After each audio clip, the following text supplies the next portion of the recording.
Assalamualaikum, selamat sejahtera, selamat datang ke channel Saifuddin Sembang. Terima kasih kepada anda yang menonton, yang menyokong video saya. Teruskan like, share dan subscribe. Untuk video kali ini, kita akan masuk ke dalam subjek sains tahun 3, topik peraturan bilik sains. Sebenarnya di mana-mana tempat pun kalau kita pergi, setiap tempat ada peraturannya yang tersendiri. Kita tidak boleh sesuka hati melanggar peraturan sebab bila kita langgar peraturan, ia akan menyebabkan berlakunya kecederaan ataupun kemalangan. Contoh peraturan di sekolah, kita mesti berpakaian sekolah, kita mesti beratur, kita mesti mengikut kata cikgu, kita tidak boleh berebut, kita mesti mempunyai alatan yang cukup dan banyak lagi. Dan dalam bilik sains pun ada peraturan dia yang tersendiri.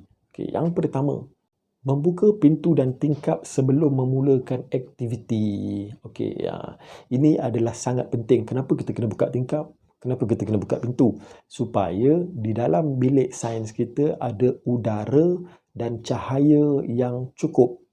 Kalau kita belajar ataupun buat eksperimen dalam keadaan yang tertutup, memanglah kita ada lampu, kita ada kipas. Tapi kita terkepung dengan pintu dan tingkap yang tak tutup. Udara tidak keluar dan tak masuk.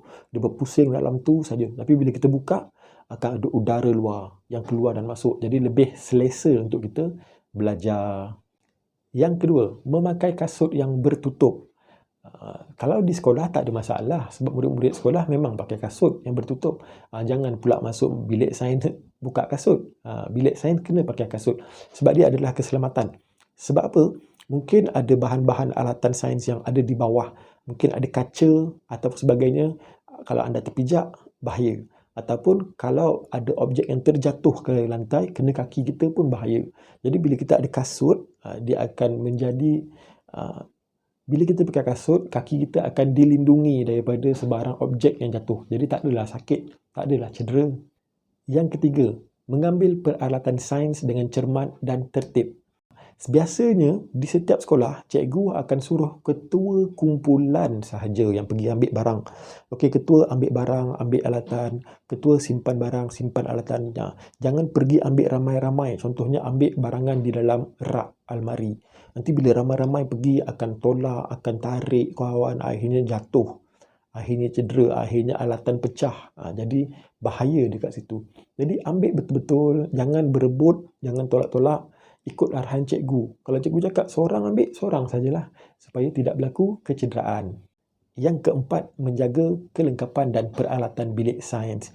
Yang ini pun penting. Sebab kita tidak boleh conteng, kita tidak boleh lukis, kita tidak boleh toreh ataupun rosakkan, pecahkan semua barangan yang ada dalam bilik sains.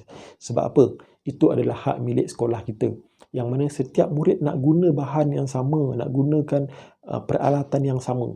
Setiap murid nak belajar dekat meja yang sama. Selepas ni ada murid lain nak duduk dekat kerusi, ada murid lain nak gunakan bikat, tabung uji. Kalau kita dah rosakkan, kita dah pecahkan, nanti murid lain tak boleh guna. Ataupun kita dah conteng meja tu jadi tak cantik. Jadi tak sesuai lah untuk murid lain pun guna. Jadi jangan buat apa-apa kerosakan terhadap peralatan bilik sains. Yang kelima, menutup suis lampu dan kipas apabila meninggalkan bilik sains. Okey, yang ini pun kadang-kadang ada ramai yang terlupa.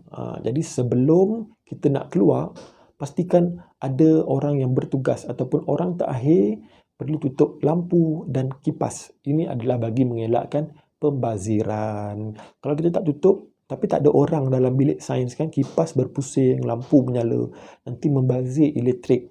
Jadi perlu tutup untuk pembaziran dan keselamatan. Sebenarnya banyak lagi peraturan-peraturan bilik sains yang perlu kita patuhi. Yang antara dia adalah kita perlu beratur sebelum masuk. Kita perlu mendengar arahan cikgu. Tidak boleh makan dan minum. Sebab apa? Kalau kita makan dan minum, nanti tertinggal sisa makanan. Nanti datangnya haiwan-haiwan lipas, tikus dan sebagainya. Dia akan menyebabkan kotor dan bau busuk. Tidak boleh berlari, tidak boleh bermain sebab nak mengelakkan kecederaan. Nanti lari-lari terjatuh. Sebab dalam bilik sains kita ada meja, kita ada banyak alatan kaca yang bahaya. Kalau jatuh, bahaya kalau cedera. Tidak melakukan aktiviti-aktiviti tanpa arahan guru. Dan segera memaklumkan kepada cikgu sekiranya berlaku kemalangan atau kecederaan. Kalau ada kecederaan, contoh kawan terluka ataupun terjatuh, cepat-cepat bagi tahu cikgu. Sebab dalam makmal sains mesti ada first aid, peti pertolongan cemas. Kalau anda lambat bagi tahu, anda diam, nanti luka tu semakin teruk dan sebagainya, anda yang sakit. Jadi cepat-cepat bagi tahu cikgu. Kesimpulannya untuk pengajaran pada kali ini adalah semua peraturan ni kita perlu patuhi sebab kita akan masuk ke dalam bilik sains ni banyak kali. Jadi kita akan gunakan alatan, kita akan gunakan tempat yang sama berulang-ulang kali. Adakah kita nak masuk ke dalam tempat yang tak selamat? Adakah kita nak masuk ke dalam tempat yang kotor? Adakah kita nak masuk ke dalam tempat yang bahaya? Mesti tak nak, kan? Kita nak belajar tempat yang bersih, selamat dan seronok. Jadi kalau kita nak tempat makmal bilik sains kita ini bersih, selamat dan seronok, kitalah kena bertanggungjawab mengikuti peraturan-peraturan bilik sains. Jadi itu saja untuk video pada kali ini. Kita jumpa lagi untuk video akan datang. Teruskan like, share dan subscribe. Share video ini sekiranya bermanfaat. Kita jumpa lagi. Assalamualaikum. Bye-bye.